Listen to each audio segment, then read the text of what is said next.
Nós vamos ler a palavra de Deus e estudar a palavra de Deus nessa noite.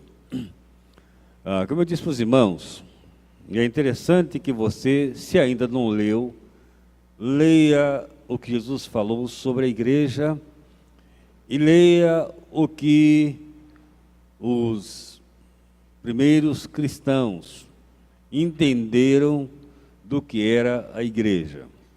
Os evangelhos registram o que Jesus pensou da igreja como lugar de comunhão, como um lugar onde as pessoas chegam enfermas da alma, doentes da alma, e são curadas. Jesus falou que a igreja é um lugar onde Ele vai estar sempre, desde que a igreja o reconheça como Senhor. Jesus falou que na igreja o Espírito dele se manifesta, e Ele está sempre dizendo a nós, como o Apocalipse registra: quem tem ouvidos, o que faça? Ouça o que o Espírito diz às igrejas. E eu queria ler com você o mesmo texto que eu li domingo pela manhã, sobre a igreja de Jesus Cristo, que está lá no Evangelho de Mateus, o capítulo de número 16, versos 13 a 18. Mateus 16, versos 13 a 18. Então, eu vou fazer o seguinte: eu não vou ler, não. Eu quero que venha aqui à frente. Deixa eu ver quantos versos tem aí. Quantos versos tem aí? São 5 ou 6, né? 5. Então, vamos lá. Voluntário, eu vou querer que venha aqui 2 embaixadores e 3 mensageiras. São 6. 3 embaixadores e 3 mensageiras. Rápido. Então vou ter que chamar. Rápido, pessoal. São 6. Então, tem 2. Cadê os outros? 2 mensageiras. Vamos lá. Mais uma mensageira. Querem que eu chame? Cadê? Quem é que está com Bíblia aí? Está com Bíblia, Thales? Por que não está com Bíblia? Pega ali a da sua mãe, vai lá. Dudu, está com Bíblia, Dudu? Vem cá. Pode vir. E aqui? Nicole, pega a Bíblia e vem cá. Pronto. Vocês ficam demorando, não sei porquê. Vocês já me conhecem há muito tempo, né? Léo, me ajuda aqui com o microfone. O que eu quero de vocês? Cada um de vocês vai ler um verso, a partir do verso 13. Tá bom? 16, todo mundo já encontrou, né? Mateus 16, a partir do verso 13 até o verso 18. Já encontrou, Nicole? Começa com o verso 13, vamos lá. Jesus foi para a região que ficava perto da cidade de Cesareia de Filipe. Ali perguntou aos discípulos. Espera aí, antes de continuar. Você sabe o que quer dizer Cesareia de Filipe? Sabe o que quer dizer Cesareia? Alguém sabe de vocês aqui? O pessoal lá não. Sabe o que quer dizer Cesareia? Vê se eu vou dar um prêmio para esse povo aqui. Sabe o que quer dizer Cesareia? Não sabe, não? Cesareia quer dizer cidade de César. Né? Então, Cesareia, cidade de César. César não é nome, hoje é, mas naquele tempo não era. César era um título, quer dizer aquele que está acima de todos. Então, existia 2 Cesareias. Cesareia Marítima, perto da casa de Jesus, da cidade de Tiberíades, e Cesareia de Filipos, que ficava mais ao centro de Israel. Tá bom? Verso 14. Quem diz o povo ser o filho do homem? E eles responderam: uns dizem João Batista, outros dizem Elias, e outros Jeremias ou algum dos profetas. Bem, então você sabe, Juliana, quem são esses profetas, já ouviu falar deles, né? Agora, por que que Jesus pergunta, quem diz ser o filho do homem? Por que ele usa essa expressão, filho do homem? Você sabe? Já pensou nisso?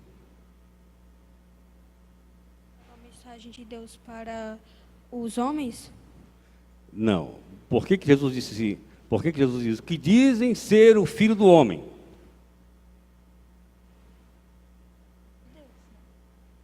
Filho do homem. Por que filho do homem? Eu estou fazendo com vocês o exercício de vocês lerem a Bíblia e saberem por que que a Bíblia está falando cada coisa. Filho do homem porque ele nasceu como um homem. Nasceu como um de nós. Ele que é Deus se tornou homem. Por isso, filho do homem. Gravem isso, não esqueçam mais, tá bom? Outro verso, Júlia. E vocês, quem dizem que sou eu? Perguntou Jesus. Simão Pedro respondeu: O Senhor é o Messias, o Filho de Deus vivo.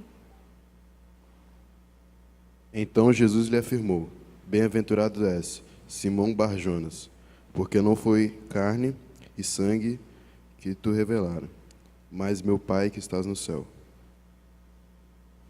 Portanto, eu lhe digo, você é Pedro, e sobre essa pedra construirei a minha igreja, e nem a morte poderá vencê-la. Bem, Jesus falou o seguinte, o que que eles dizem que eu sou? E aí o André leu que Pedro falou, tu és o Cristo, o Filho do Deus vivo. Mas preste atenção, quando Jesus começa conversando com ele, Jesus diz, o que que eles dizem ser o Filho do homem? E Pedro, movido pelo Espírito Santo, diz, não, Filho do homem é muito mais do que o Filho do homem. Ele é o Cristo, o Filho do Deus vivo. E Jesus então fala para Pedro que não foi Pedro que falou aquilo, mas foi o Espírito Santo que orientou Pedro em relação a isso. Jesus disse que, ele também dizia que Pedro agora teria um papel muito importante, né? De sobre essas palavras que você colocou, eu vou edificar a minha igreja e as portas do inferno não vão prevalecer contra ela. Tá bom? Pode sentar, obrigado. Agora vocês acompanhem o estudo, e esse estudo, isso que eu fiz com os adolescentes, os embaixadores e mensageiras, isso eu faço toda vez que eu leio a Bíblia. Eu sempre pergunto cada detalhe. Por que isso? É a melhor maneira de você compreender o que Jesus quer dizer. A Bíblia diz que Jesus chegou a Cesareia de Filipos, e ele já estava com a sua equipe de discípulos formada, mas havia ainda algumas dúvidas nas pessoas que viam Jesus fazer aquilo. Algumas pessoas criticavam ele, diziam o seguinte, olha, Jesus é um comilão, né? Outros diziam, ele é um beberrão. Outros diziam, ele é amigo de pessoas que ninguém quer ser amiga. Ele é amigo dos pecadores. Jesus, então, pensando na igreja que ele iria edificar, ele pergunta, eu sou um homem como vocês. Por isso ele diz, o que que as pessoas dizem? Ou quem as pessoas dizem ser o filho do homem? Aí ouvimos vários conceitos. Elias, Jeremias, ou algum profeta. Ele diz, mas vocês quem dizem que eu sou? E aí Pedro usa a expressão, tu és o Cristo, o Filho de Deus vivo. Mediante esta palavra, Jesus diz o seguinte, eu vou edificar a minha igreja. A igreja, irmãos, de Jesus Cristo, primeiramente, ele é uma igreja viva. A igreja de Jesus Cristo é uma igreja viva. E a vida da igreja é Jesus. Nós vivemos dias em que existem muitos modelos de igreja, existem muitas estratégias para uma igreja ser relevante, mas o que mais a igreja necessita é a presença de Jesus. Sem Jesus, nós podemos ter tudo, mas nós não seremos igreja. Seremos, no máximo, um ajuntamento de pessoas, até com propósitos nobres, mas não seremos a igreja. Muita confusão se faz, porque cristãos sinceros olham para a igreja apenas como uma organização. E a igreja, organização, a igreja instituição, ela está preparada, prontinha, caminhando aceleradamente para o caixão. Vai morrer. Obviamente que a igreja, ela precisa de alguns aspectos de uma organização, mas ela não pode deixar que a organização ultrapasse aquilo para o qual ela existe. Ela é uma igreja viva, ela é um organismo, onde Jesus se move através de quem? De você e de mim. É isso que é uma igreja viva. É onde as pessoas percebem que há compaixão, que há graça, que há misericórdia, que há interesse sincero no outro. É uma igreja viva, porque esse é o mover de Jesus na vida da igreja. E quando isso acontece, a igreja é movida pelo Espírito Santo de Deus. Quantas vezes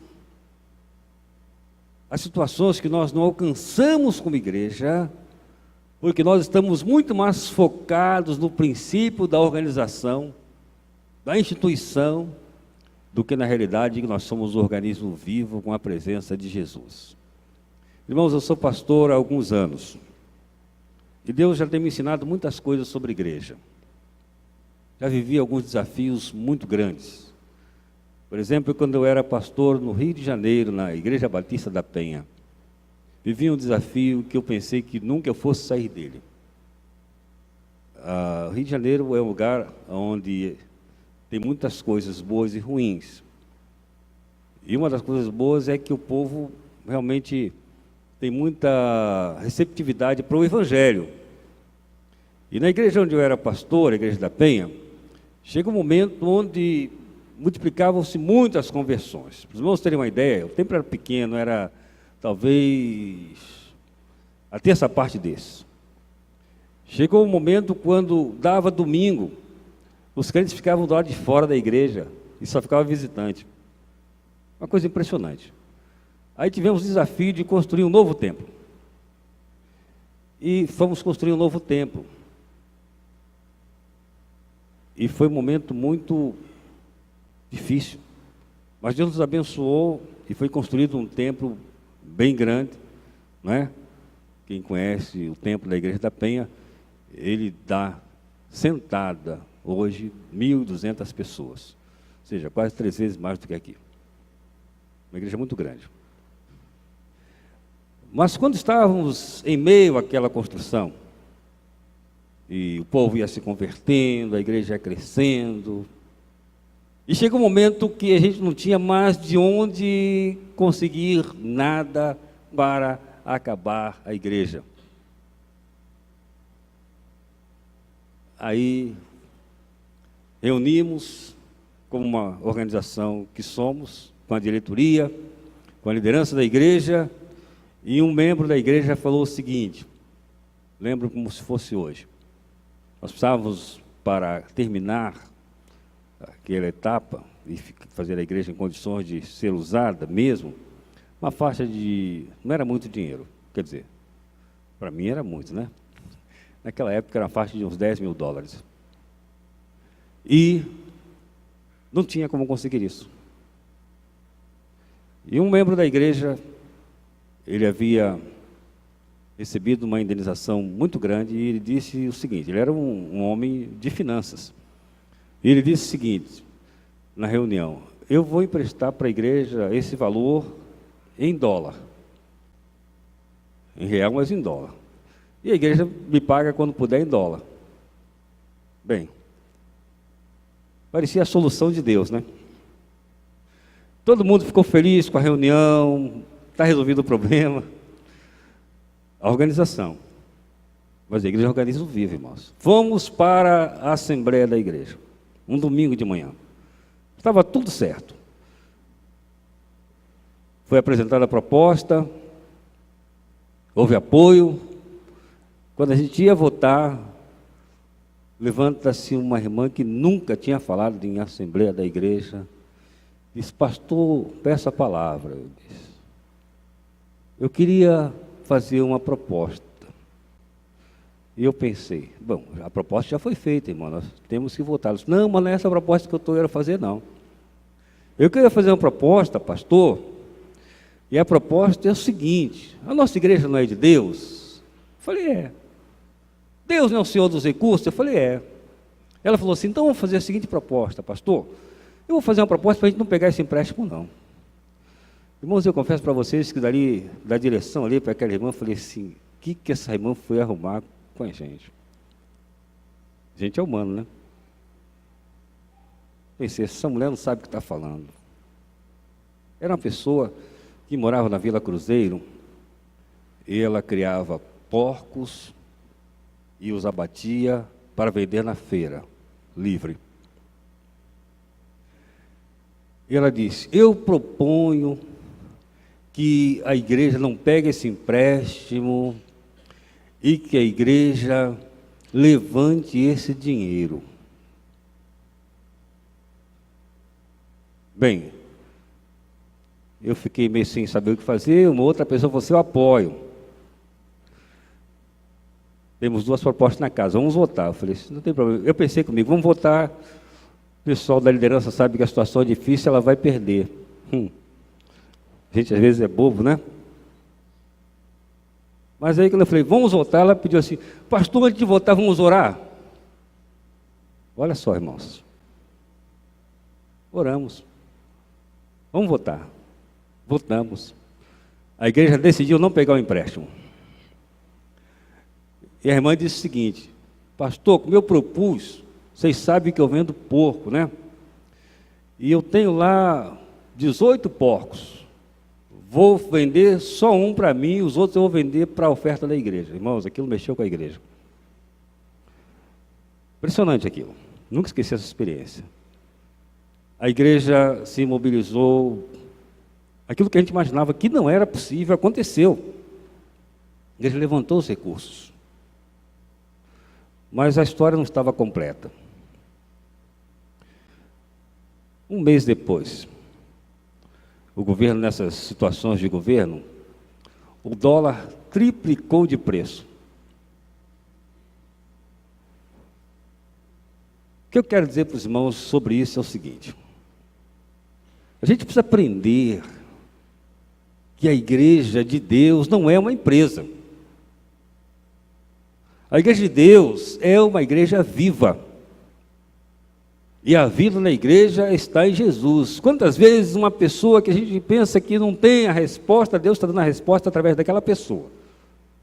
Uma pessoa até simples, mas o Espírito fala à igreja através de alguém da igreja.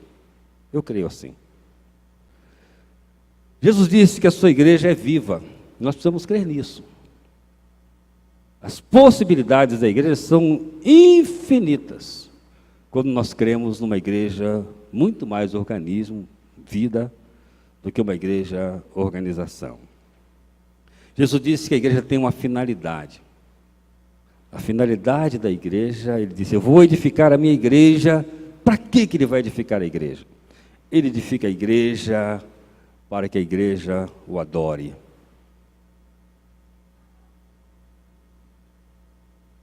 Jesus falou lá em João capítulo 4, que Deus está à procura de verdadeiros adoradores. Então, quando você veio para a igreja hoje,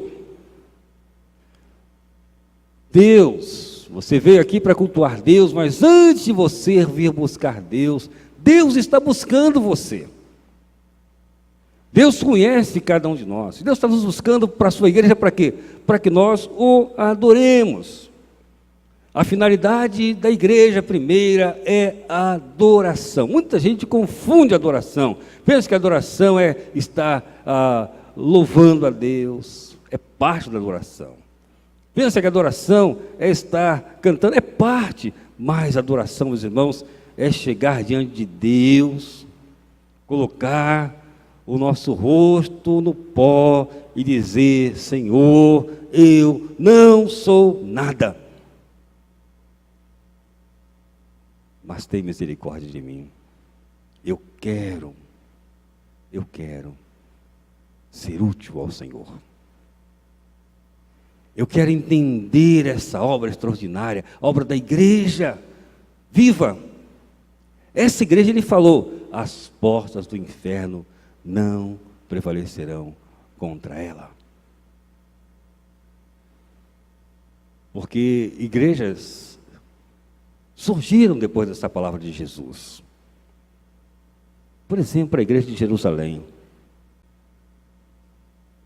as igrejas da Ásia,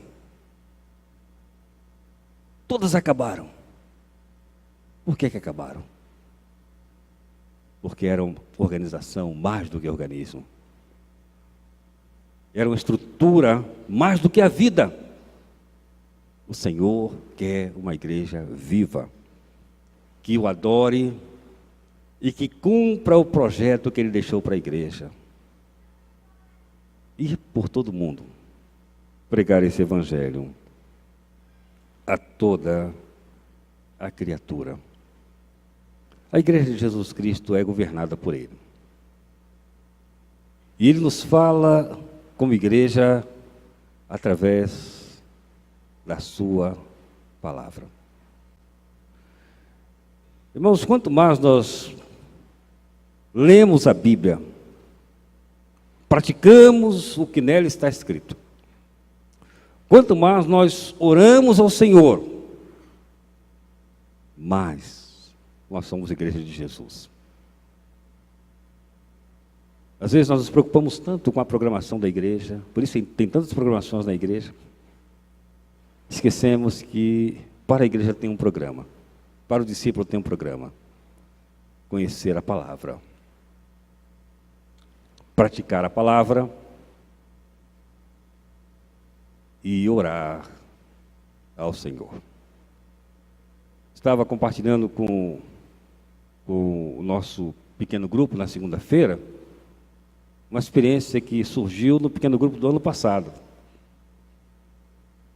No nosso pequeno grupo do ano passado, nós tínhamos 5 pessoas que não eram crentes.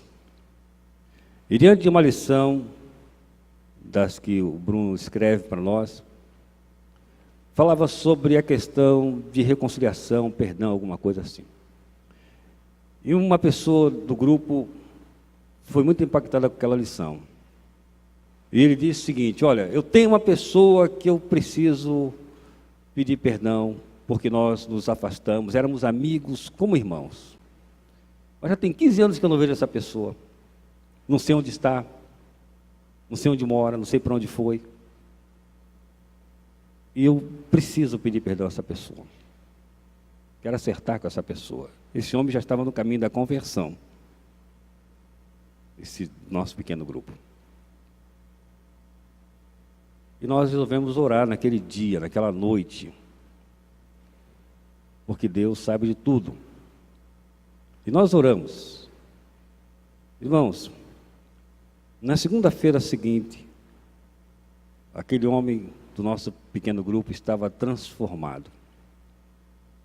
Ele disse o seguinte: que nós oramos e naquela semana, no final de semana, esse amigo que ele não via há mais de 15 anos, foi na casa da mãe dele procurar por ele. Ele nem acreditou. E ele não estava. E ele perguntou para mim: você não pegou o endereço, não sabe onde ele mora? Não sei onde ele mora. Ele disse que vai voltar. E ele voltou no dia seguinte. E quando esse membro do meu pequeno grupo foi conversar com ele para pedir perdão, né? Ele disse: rapaz, eu estava te procurando há muito tempo para pedir perdão a você. Mas Deus tocou no meu coração essa semana para te procurar. Sabe o que aconteceu comigo? Nós éramos amigos como irmãos. Mas eu não conhecia Jesus. Nem você. E por uma coisa boba nós nos afastamos. E eu me converti. E Deus tocou no meu coração essa semana. Eu já sou convertido há algum tempo, mas Deus tocou no meu coração essa semana para que eu procurasse você. Irmãos, isso é igreja. Isso é o Deus vivo. Muita gente pode dizer: foi coincidência. Para mim, não. Não tem coincidência nisso. Para mim é mover da oração. Então nós vamos aprender a orar. Eu estou com um problema com meu esposo. Ore por ele. Estou com problema com meu filho. Coloque ele em oração diante de Deus. Estou com problema no trabalho. Ore pela pessoa com quem você está tendo problema, irmão. Jesus disse: eu vou edificar a minha igreja e as portas do inferno não prevalecem contra ela. Não é esse templo, não. É a nossa vida. Cheia de compaixão, cheia de graça, cheia de confiança, que nós somos a igreja do Senhor Jesus Cristo. Essa igreja ninguém derruba, porque o Senhor é o cabeça da igreja. Que Deus nos ajude, que Deus nos abençoe, que Deus nos permita. Domingo eu vou continuar falando sobre a igreja no seu primeiro movimento. Como é que ela se movimentou? Se você quiser acompanhar, leia o livro de Atos, os 2 primeiros capítulos, que será o tema do nosso sermão de domingo pela manhã.